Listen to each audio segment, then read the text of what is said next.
El neoliberalismo en México resultó una transferencia fabulosa de bienes públicos a bienes privados a lo largo de 36 años.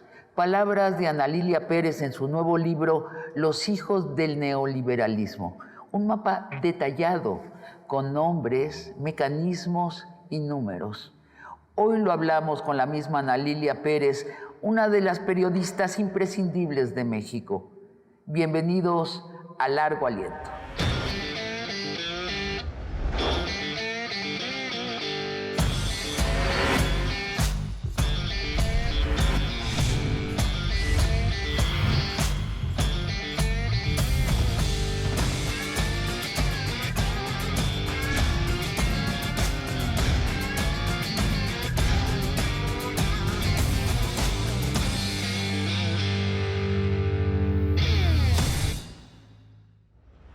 Ana Lilia, primero unas preguntas rápidas para encuadrar el tema. El saqueo que ocurrió durante 36 años, llamado neoliberalismo, ¿de qué tamaño fue? ¿Puedes ponerlo en números? Muy complicado. El ejemplo lo tenemos donde estamos ahora. En Los Pinos. En Los Pinos, residencia oficial de la familia presidencial en turno, despacho del presidente en turno, y que en cada administración se iba remodelando y que en cada administración se hacía un manejo discrecional de bienes, de equipamientos, de materiales de suministros de los que nadie se daba cuenta.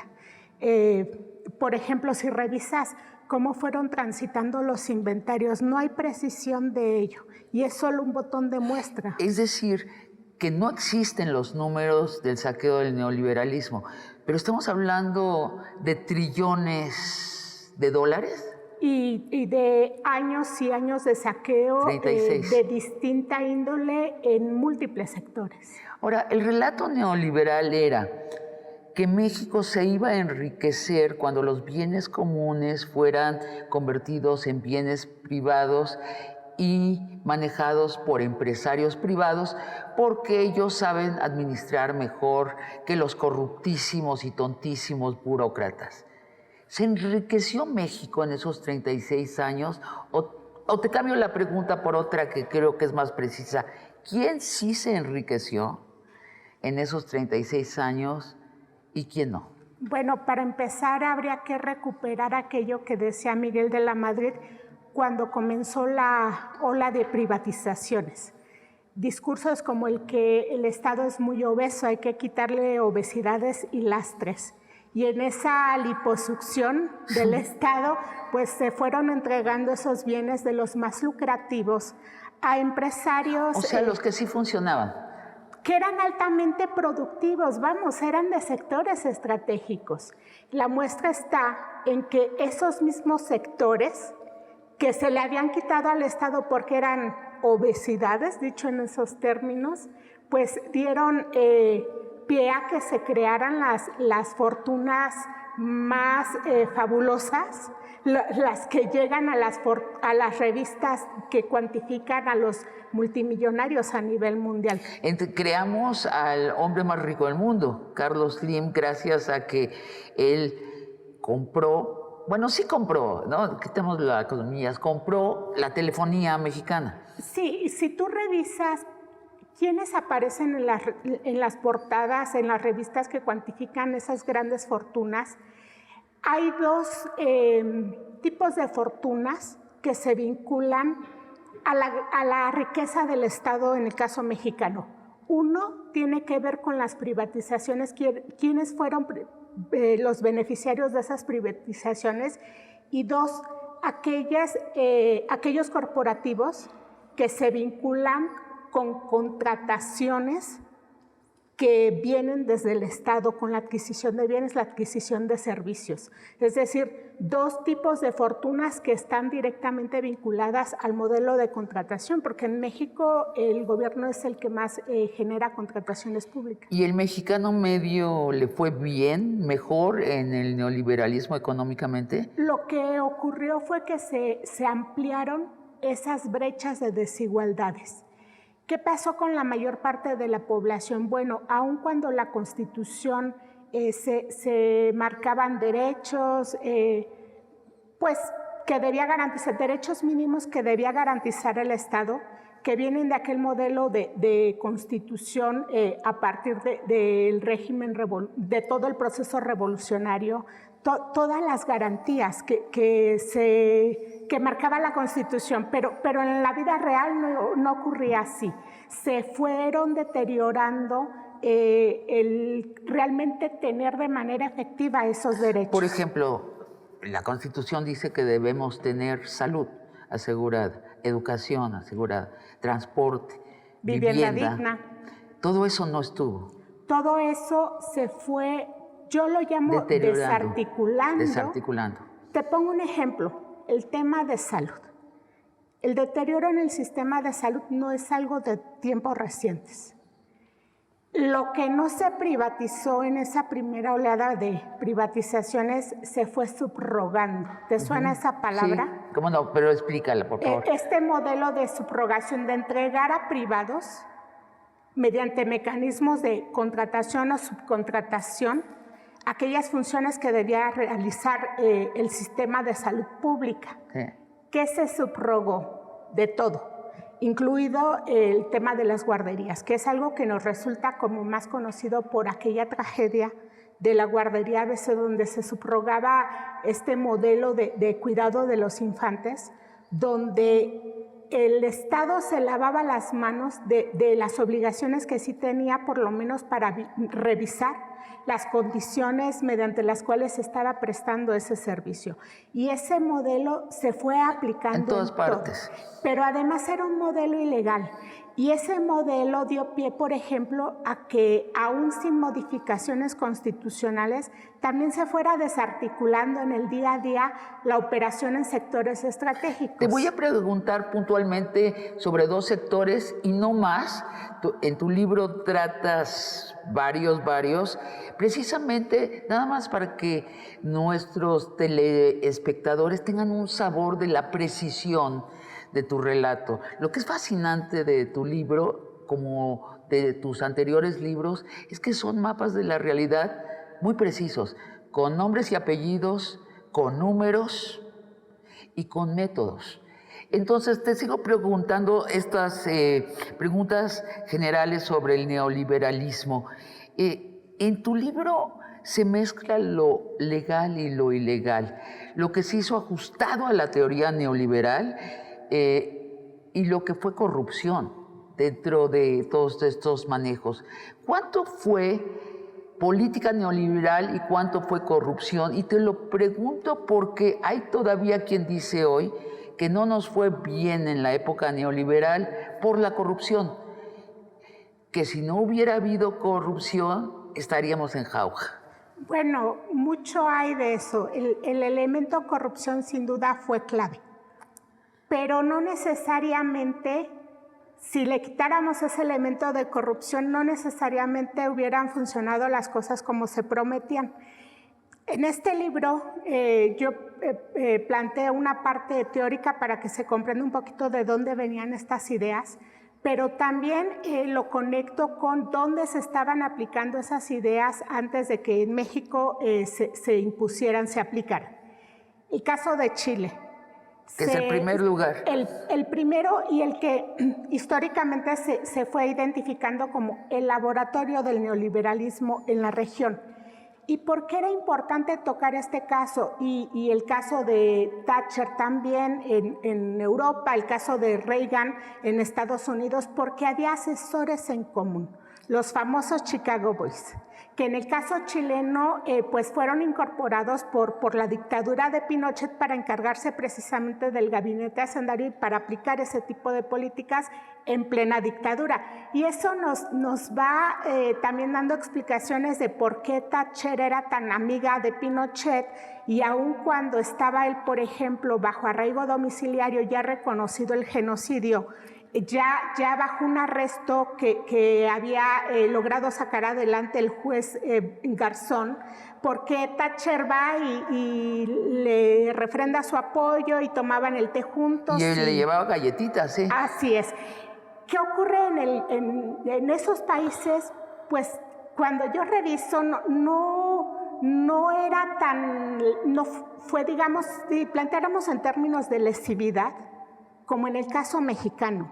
Digo, hay una distinción que tiene que ver con la manera mediante la cual se aplicaron esas políticas en México, porque desde su origen en México sí estuvo presente el factor corrupción. Y muchísimo, a cada rato, ¿no? Todo estaba...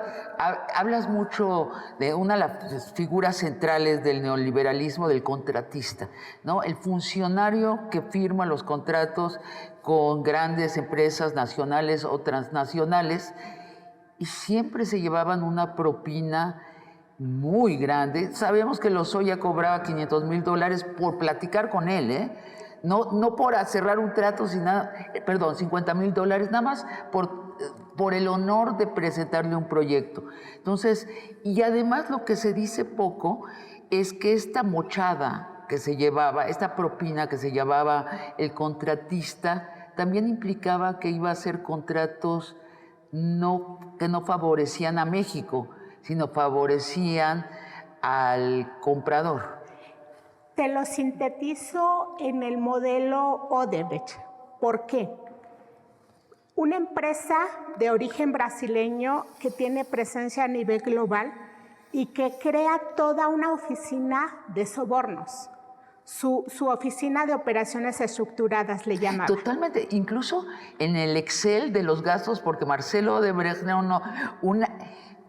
un alemán, en cuanto a llevar sus cuentas, dicen, hay una columna que se llama sobornos. Así es impresionante. Porque ¿quiénes terminaban pagando esos sobornos? ¿Quiénes? Se asumía como costo dentro de los contratos, pero te quiero precisar que ese modelo no lo trajo Odebrecht a México.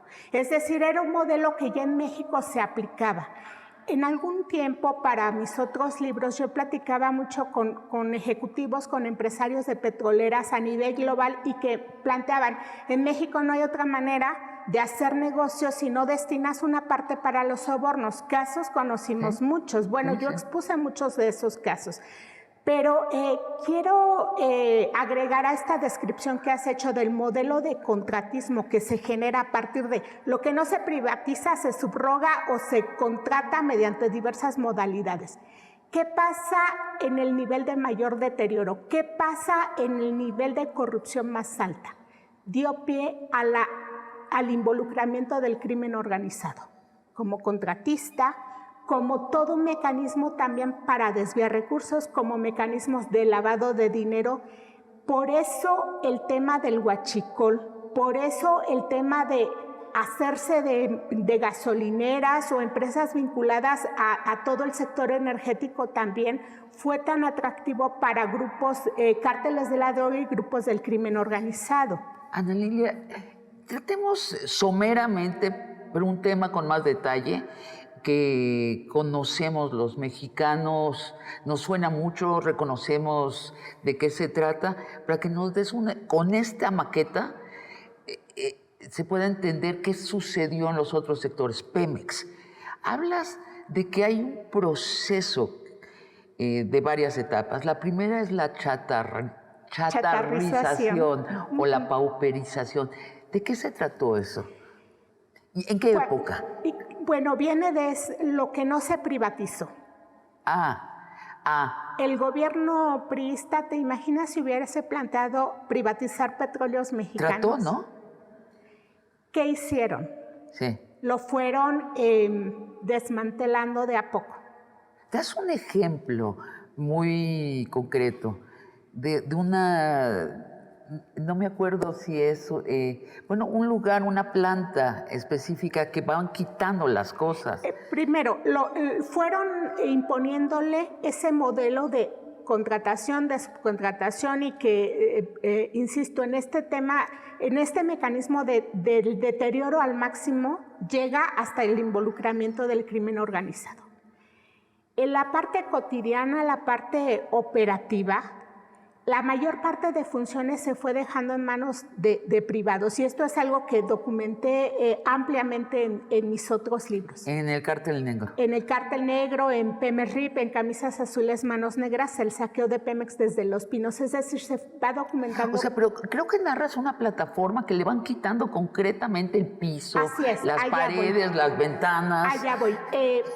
Después de este contratismo en todo nivel y para comprar bienes o servicios que ni se necesitaban, es decir, para sacar el dinero nada más, en tiempos de Felipe Calderón se registra el primer robo a una plataforma, algo increíble, algo impensable. En la sonda de Campeche llegan y desmantelan una plataforma como si fuese un vehículo en medio de la noche en una calle que lo están desvalijando. Se llevan las cosas. Y eso ya lo había expuesto en el libro El Cártel Negro. Y sonaba algo, ¿cómo Sí. puede estar pasando eso? Sí, sí, sí. En este libro de Hijos del Neoliberalismo, con detalle voy puntualizando día tras día un periodo, el último del gobierno de Enrique Peña Nieto, donde las plataformas petroleras de la sonda de Campeche, que son equipos muy costosos, se fueron desvalijando. ¿Y lo vendían a otra parte? Se creó un mercado irregular. Ok. Pero ¿a quién le vendes los equipos de una plataforma? ¿A quién? Pues a la propia industria. En otros países habría que, es un mercado cuyos alcances no han terminado de procesar. Y al desvalijarse, empieza a hablarse de que la vaca está flaca y que se va a morir, pero ellos mismos la están matando. La gallina de los huevos de oro que eternamente estuvieron matando. La deuda de Pemex. La deuda de Pemex viene desde tiempos de Enrique Peña Nieto. Ya era la petrolera más endeudada del mundo. O sea, pero era premeditado. Completamente porque se estaba creando negocios de particulares. Vamos, si hacemos un mapeo de los directivos de Pemex, cómo aplicaban esta famosa puerta giratoria para crear empresas que le vendían servicios a Pemex y que le suministraban todo tipo de supuestos bienes que a veces ni siquiera existían, pero se diseñaron muchos mecanismos para estar saqueando a la principal empresa paraestatal de este país. Y esto fue por muchos años, el tema del sindicato, muchas estructuras, altos funcionarios que en lo cotidiano lo estaban saqueando, un comedor ejecutivo con vinos costosísimos, prebendas insultantes, saqueos de todo tipo. Lozoya, ¿no? Es muy impresionante, de veras que cobras $50,000 para que tuvieras el derecho a hablar con él, y ahora sabemos que hizo negocios de millones de dólares. Realmente no tenemos la cifra de cuánto se tomó de propina este señor. Ana Lilia, pero regreso a esto de tu precisión en cifras, nombres y apellidos y en métodos. Yo no sé si tú conoces esta historia.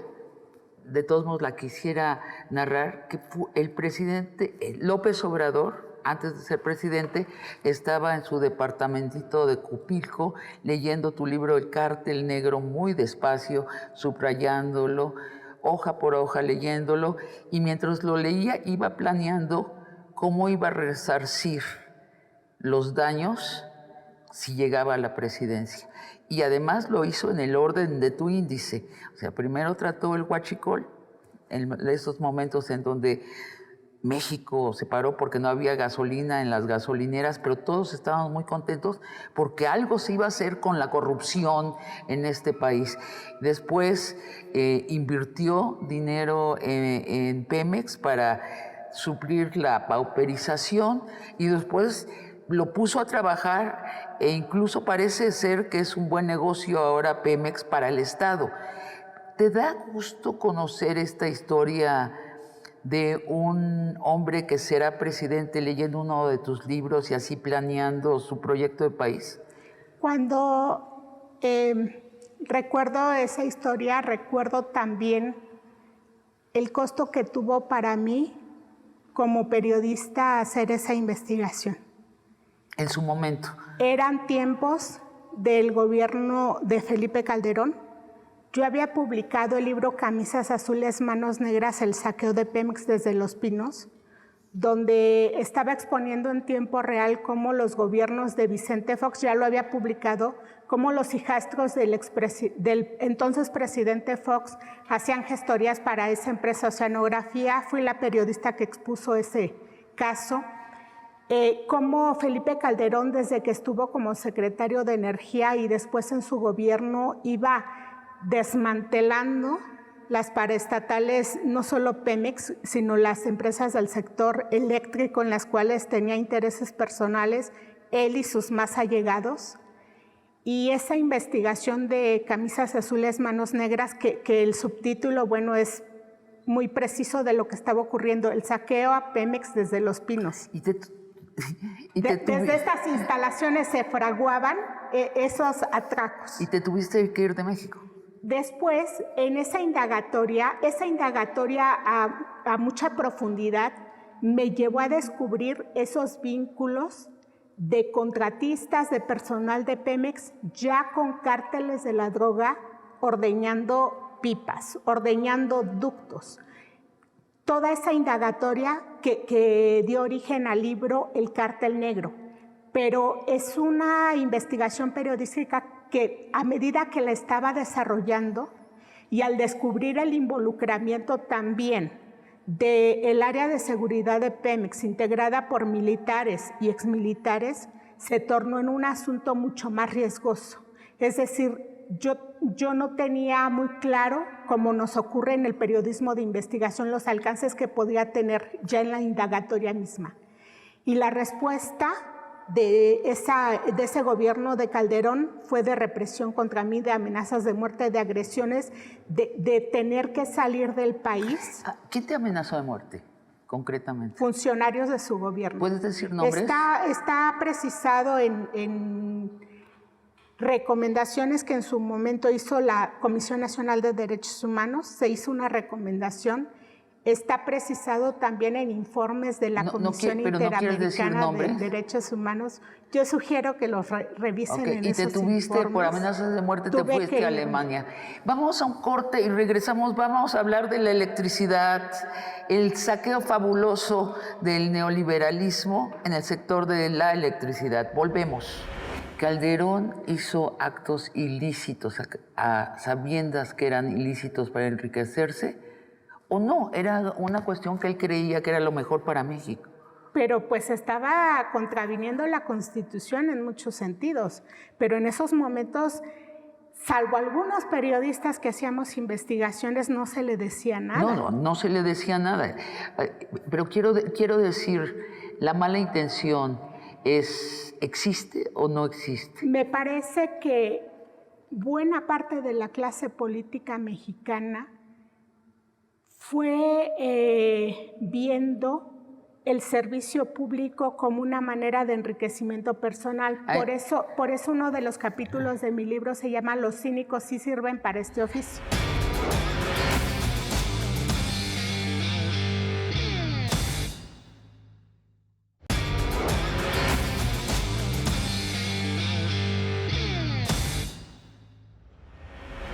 Ana Lilia, estás hablando de un México en donde existía un entramado de gobierno y oculto un entramado de saqueo durante 36 años. Te pregunto sobre el sector eléctrico, la Comisión Federal de Electricidad.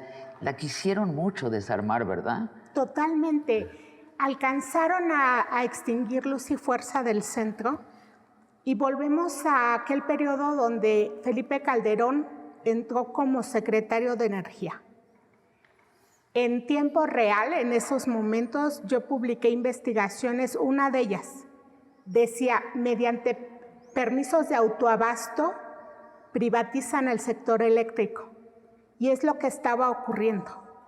Empezó aquel mecanismo que operaba junto a Felipe Calderón, Juan Camilo Muriño, ya fallecido, que era un negociante de ese sector y que era en el que veía Calderón a su sucesor, y también se le veía así desde los corporativos del sector eléctrico. Ana Lilia, la propuesta de reforma que hizo Bartlett en este sexenio, olvidemos quién la hizo, ¿no? ¿Te pareció adecuada para recuperar el sector? Mira, es la vía para recomponer un modelo que, hay que decirlo, antes de que llegara, digamos, legalizarse mediante las llamadas reformas estructurales de Enrique Peña Nieto, ya se había estado aplicando todos los años. Nada más se legalizó durante... Pero era ilegal lo que se estaba haciendo. Se estaba haciendo desde la presidencia de Vicente Fox. Y Peña Nieto lo legaliza.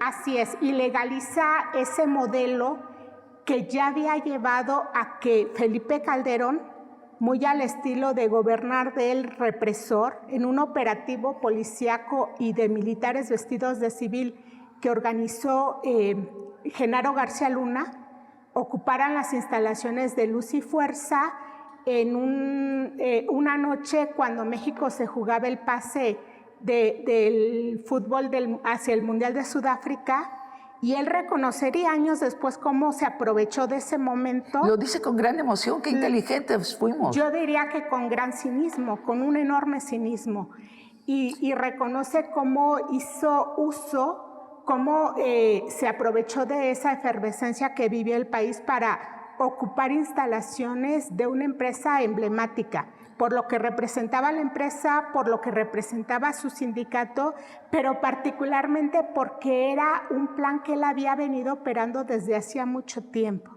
Y pasemos a García Luna. Tú dices textualmente, es el funcionario neoliberal por excelencia. ¿Por qué así? García Luna, hemos conocido su etapa como funcionario público que se vinculó con cárteles de la droga, que ya se le reconocieron, se le imputaron delitos y un jurado lo encontró culpable de todos esos delitos gravísimos. Pero además representa un modelo de funcionario voraz, depredador de recursos públicos. Y que juega de los dos lados. Y que se vuelve contratista también para seguir extrayendo recursos públicos. Él desde el Estado se da a sí mismo contratos como empresario. Él se convierte en contratista, hace una empresa que preciso en el libro el nombre de esa empresa, la socia es la esposa, y hablo de un contrato en particular que le asigna el Partido Acción Nacional y que le paga con recursos de los que reciben los partidos políticos en el país para su gasto ordinario. ¿Y por qué hablo de ese contrato en particular? A mí me resultó muy paradójico el que un partido cuyas figuras se habían expresado como a manera de queja del espionaje que hacía García Luna para varias de sus figuras, el caso de Josefina Vázquez Mota, quejándose de que García Luna los grababa. ¿Recuerdas aquella conversación? Sí. Y tiempo después, la dirigencia de ese partido contrata a la empresa de García Luna por una asignación directa. En qué tipo de servicios les dieron no es claro. Me metí a investigar ese contrato en un momento en el cual, en la actual administración, ya se había reconocido que esa empresa era utilizada por García Luna para lavar dinero. Lo que ocurrió durante la indagatoria con ese contrato es muy peculiar, porque el Partido Acción Nacional en estos periodos, en estos tiempos, te hablo de hace unos meses, decide reservar, señalar que era confidencial toda esa información. Aun cuando ya estaba reconocido la responsabilidad de García Luna en cargos criminales, aun cuando públicamente el PAN dice que defiende el tema de transparencia y todo eso. Pero fue reservando cada una de las informaciones que yo le solicitaba para que se relacionaban con García Luna. Me toca el periodo en el cual el INAI no podía resolver asuntos y es cuando estaba concluyendo el libro. Después me toca el periodo en el cual ya pueden revisar algunos asuntos y en todos los asuntos el INAI falló a mi favor. El PAN estaba obligado a entregarme la información que había solicitado. Entre ellas era actas constitutivas, informes de qué servicios, por qué le pagaron lo que le pagaron y que ahí se precisa. Pero además algo bien importante, descubrí que el área de fiscalización del INE había determinado que había sido irregular esa contratación. No se había justificado. En el libro se plantea a detalle. Cuando el INAI decide que, bueno, fallan a mi favor y dice que el PAN me tiene que entregar esa información, en uno de sus argumentos el PAN dice que tienen un malware y que no me pueden dar nada. ¿Un qué? Un malware. Y no me pueden dar nada. Que conduce a una pregunta que te quiero hacer. ¿Se trata de una diferencia ideológica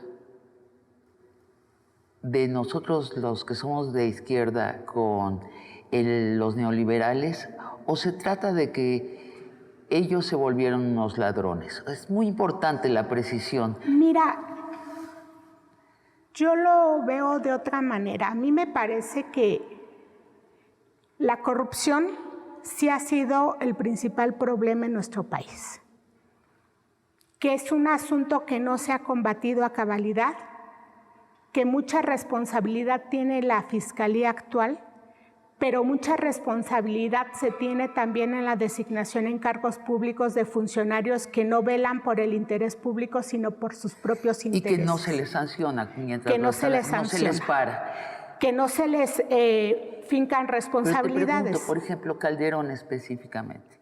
Calderón hizo actos ilícitos a sabiendas que eran ilícitos para enriquecerse, ¿o no? Era una cuestión que él creía que era lo mejor para México. Pero pues estaba contraviniendo la Constitución en muchos sentidos. Pero en esos momentos, salvo algunos periodistas que hacíamos investigaciones, no se le decía nada. No se le decía nada. Pero quiero decir, ¿la mala intención existe o no existe? Me parece que buena parte de la clase política mexicana fue viendo el servicio público como una manera de enriquecimiento personal. Por eso uno de los capítulos de mi libro se llama Los cínicos sí sirven para este oficio. Que me lleva, estamos muy entonadas porque te voy a preguntar en esa parte de los cínicos sí sirven para este oficio, sobre el derroche en Los Pinos. Creo que es bien importante lo que describes que sucedió en esta casona, porque contrastas cómo los presidentes neoliberales transferían bienes públicos a privados bajo la idea idealista que había de que adelgazar al Estado y le iba a ir mejor al mexicano medio, pero mientras tanto usaban este caserón como si ellos fueran reyes. Cuéntanos qué hacían acá. Primero, preciso por qué el título del capítulo Los cínicos sí sirven para este oficio. En el periodismo tenemos, uno de nuestros maestros es Kapuczynski y su libro de Los cínicos no sirven para este oficio, que es sobre el buen periodismo. Y yo pensaba en buena parte de la clase política mexicana para quienes el cinismo parecería una característica, una necesidad para ejercer la función pública. Dicen que te truenan si no eres un cínico allí adentro. Si eres un inocente idealista, te truenan. Pero entonces no hablemos de idealismo, sino de las responsabilidades que se tienen como funcionario público, que desde mi punto de vista precisamente se perdió la esencia del servicio público, porque vamos, insisto en esta idea de cómo se fue deteriorando el servicio público para convertirse en un trampolín para el enriquecimiento personal. Se naturalizó todo eso, como se naturalizó que al mismo tiempo en el cual se iba desarticulando, se iban entregando las empresas del Estado. Yo no creo que por idealismo en el caso mexicano, por ideas erróneas de que eso generaría ¿Crees que es cínico? Beneficio. Que fue cínico. Para mí fue cínico y fue corrupto. Mira, cuando llega el gobierno de la Madrid, hablaba de la renovación moral, te acordarás de eso. cómo se vivía aquí en Los Pinos. Ah, es lo que te iba a preguntar. Descríbenos qué hacían en este gran salón, por ejemplo. Bueno, pues era el despacho presidencial desde donde se armaban todos los enjuagues, pero las familias de los expresidentes, las familias que aquí habitaban, que hacían uso de estas infraestructuras, que tenían un Estado Mayor presidencial a su servicio, sí, que lo usaban para cuidarles las borracheras que se pagaban también con dinero público. Eso es Calderón. Y muchos, que hacían uso de las aeronaves para llevar a los amiguitos y a la farándula. Vamos, sí, depende de la familia presidencial, era el tipo de allegados que tenían, pero había algo en común, el derroche de recursos públicos. Y yo recupero en este libro una conversación que dan dos asiduos visitantes a Los Pinos, que eran amigos de los de la Madrid y que hablan en términos muy claros de cómo se embriagaban, cómo hacían uso de las casas de descanso que se tenían en para las costas del país, para los presidentes y su familia.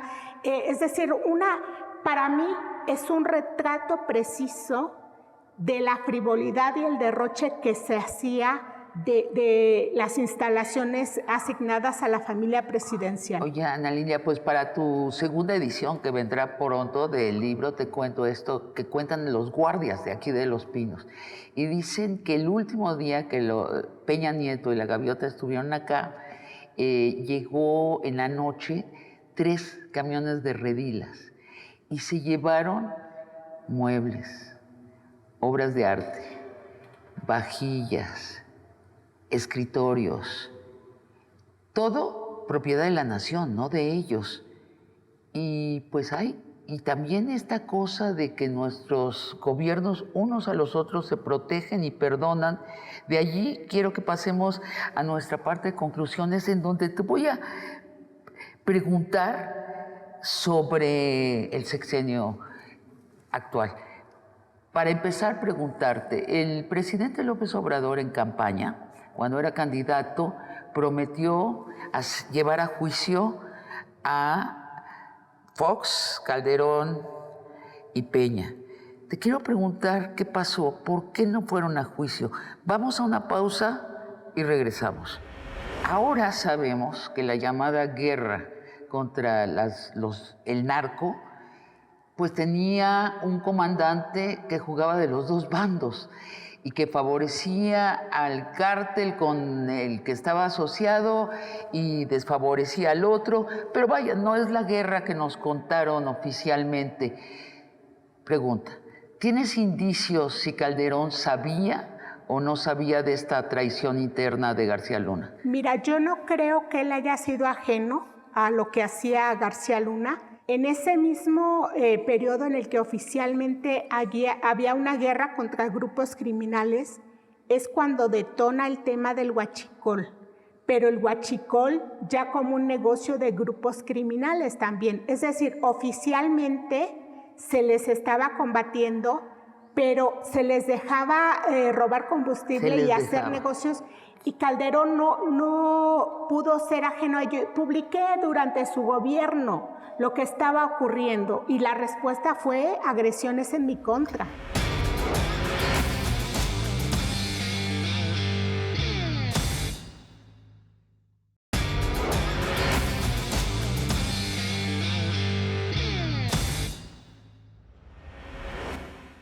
Ana Lilia, empecemos primero por lo que nos deben estos presidentes. Fox, Calderón, Peña Nieto. ¿Cuáles son las cosas por las cuales los podríamos haber llevado a juicio? Bueno, para empezar, cuando llega Fox, se prometió una transición de limpiar la corrupción, pues dejar atrás aquel modelo que había impuesto el PRI, los malos manejos, y lo que ocurrió fue que se dio continuidad a esos malos manejos. De manera muy pronta, la familia del presidente se vio involucrada haciendo gestorías con empresas contratistas de petróleos mexicanos. ¿No hubo una intención de parar la corrupción real? Nunca hubo una intención.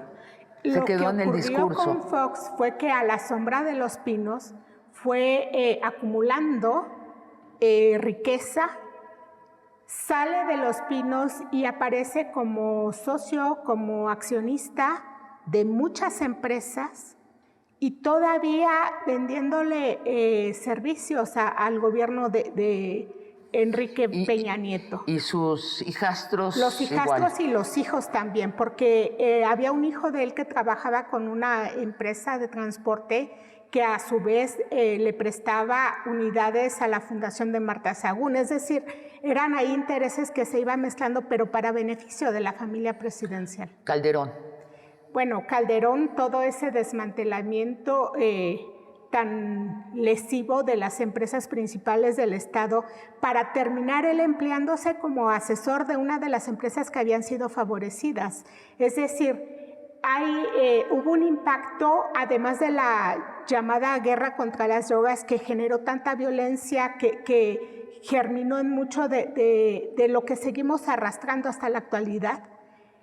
Todo ese manejo tan lesivo para las pocas empresas que tenía el Estado, que hasta ahora siguen poniendo un freno a iniciativas como el tratar de recuperar esa potestad, por ejemplo, en el sector eléctrico, porque todas esas empresas que han presentado amparos contra las nuevas disposiciones vienen de ese modelo que Felipe Calderón impulsó desde que era secretario de Energía. Ana Lilia, una pregunta puntual. Ahora sabemos que la llamada guerra contra el narco, pues tenía un comandante que jugaba de los dos bandos y que favorecía al cártel con el que estaba asociado y desfavorecía al otro. Pero vaya, no es la guerra que nos contaron oficialmente.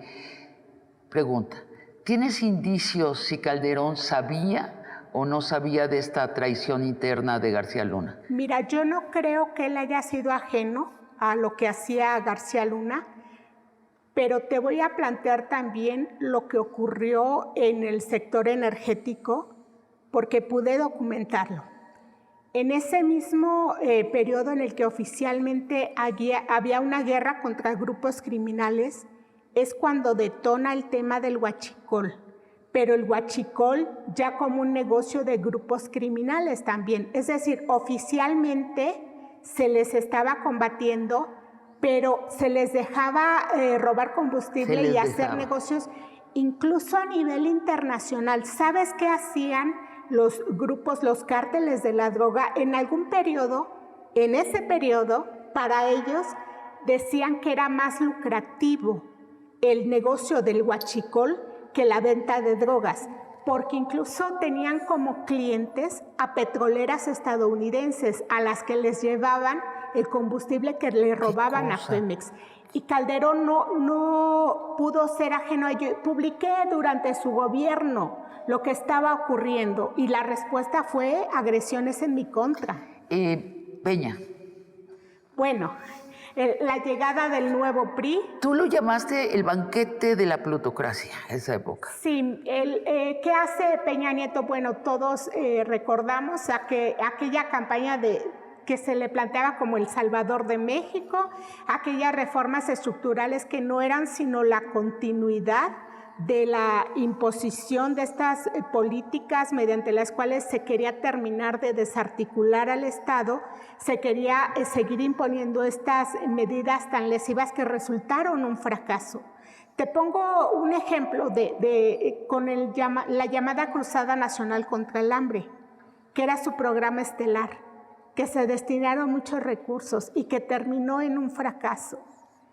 Y ahora que estamos en este recinto también, recuerdo lo que dice Emilio Lozoya en esa declaración de delitos que al mismo tiempo salpica a todo mundo y que la Fiscalía no ha indagado a profundidad ni con la seriedad que debía hacerlo, Pero él cuenta, por ejemplo, que en estas instalaciones era donde se operó el cómo se le iba a imponer a Pemex la compra de aquella planta chatarra de agronitrogenados. Tú me preguntabas sobre la chatarrización en Pemex y te sintetizo en ese ejemplo. Esas plantas fueron privatizadas en ese modelo de primeras privatizaciones porque eran del Estado. Al paso del tiempo y con las mal llamadas reformas estructurales, se le revendieron a Pemex ya en calidad de chatarra a precios estratosféricos.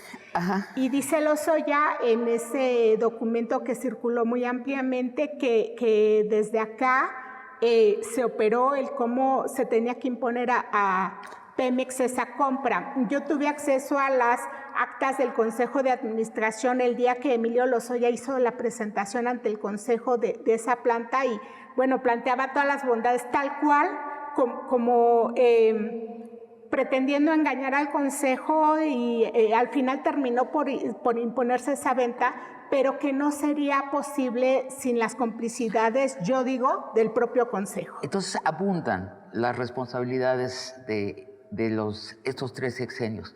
¿Por qué no se les llevó a juicio? Bueno, por la misma razón por la cual no se ha avanzado en que se procesen los casos de delito de cuello blanco. O sea, pues impunidad. Impunidad. O sea, desafortunadamente. Este gobierno no se quiso, no quiso pagar los costos políticos que tendrían eso. Bueno, ahora se dice mucho, bueno, la Fiscalía es autónoma. Creo que ahí está un nivel de responsabilidad enorme. Por primera vez se tiene una fiscalía que además va a ser transeccional, el fiscal, que no ha hecho un buen trabajo. No ha hecho nada. No ha hecho nada y yo pongo el énfasis en el delito de cuello blanco. Mucho se habla del narco, del delincuente que trae un arma y que asalta, que hace una incursión evidentemente criminal. Pero el delito de cuello blanco ha saqueado recursos sin necesidad de... Ese es nuestro problema en México. Y lo ha sido históricamente. Ana Lilia, tenemos 3 minutos, pero no quiero cerrar esta conversación sin preguntar del fraude de Segalmex. Es una gran desilusión porque sucede en tiempos de la 4T en que se suponía que ya no se iban a saquear a las empresas públicas. Te pido que nos lleves a una descripción de qué es Segalmex. Cuando el presidente propone recuperar ese modelo de empresas públicas, también parte de las empresas que fueron privatizadas tenían que ver con las de producción del agro, suministros, que en eso conjunta este nuevo modelo de Segalmex de aglutinar empresas del Estado que van a impulsar también parte del campo, de los pequeños productores. Pero el presidente designa a un funcionario que ya tenía una historia que no había sido una buena historia. ¿Cómo se llama? Pues Ignacio Valle. Ignacio Valle, no. Que además... Priista. Priista y vinculado en algún tiempo en aquella CONASUPO, donde Raúl Salinas se le reconoció por sus malos manejos. Y ahora sabemos que el señor Ovalle, para no ser infiel a su propia biografía, hizo un fraude. Bueno, ¿de qué tamaño? En el libro cuento esa historia de Ovalle antes de ser designado como al frente de Segalmex, que para esta administración era un área estratégica. ¿De qué tamaño los malos manejos todavía no terminan de cuantificarse? Pero estamos en los miles de millones de pesos. Sí, pero además, cuando revisas las auditorías que se han hecho sobre el qué ocurrió ahí, como yo las revisé, y que son públicas, además una parte de esas auditorías, encuentras mecanismos del modelo de operaciones, del modelo de entramado, mediante el cual en otros periodos se operaron también desvíos de recursos. O sea, por eso resulta tan preocupante, sí, porque se repitieron esos mecanismos. Ahora, pregunta puntual. Ovalle ha sido juzgado ya por corrupción, ha restituido ya lo robado y está preso, ¿cierto? ¿De qué país me estás hablando? Creo que de Noruega. No, ninguna de estas cosas. Ni está preso, ni ha sido restituido lo robado, ni está juzgado. Se le designó en otro cargo. En otro cargo también del Estado. ¿Por qué, Ana Lilia? Bueno, el presidente tendría que darnos esa respuesta. La verdad es que ese caso es clave para mostrar un compromiso real de combate a la corrupción. No ha ocurrido y yo te explico, te puntualizo lo que expongo en este libro. Sí, el caso Segalmex y todo ese mecanismo que ya en las auditorías se va identificando. Sí, lo lesivo que resulta que un sector que se pensó tan estratégico haya tenido esos malos manejos, el impacto que tiene para la ciudadanía, pero algo más, el papel de la Fiscalía protegiendo a ese funcionario que yo detallo en el libro. Y bueno, no hemos tenido un buen desempeño del fiscal, pero sí hemos tenido un fiscal que además de estar ocupado en sus asuntos personales, encubre casos que son de muy alto impacto para el país. Es decir, y la pregunta te pido casi un sí o no, ¿la corrupción en México sigue? Absolutamente. Ana Lilia Pérez, muchísimas gracias por esta conversación de largo aliento, que no sea la última, hablaremos más. Y a ustedes, amigos y amigas, los espero el próximo jueves en otra conversación de largo aliento.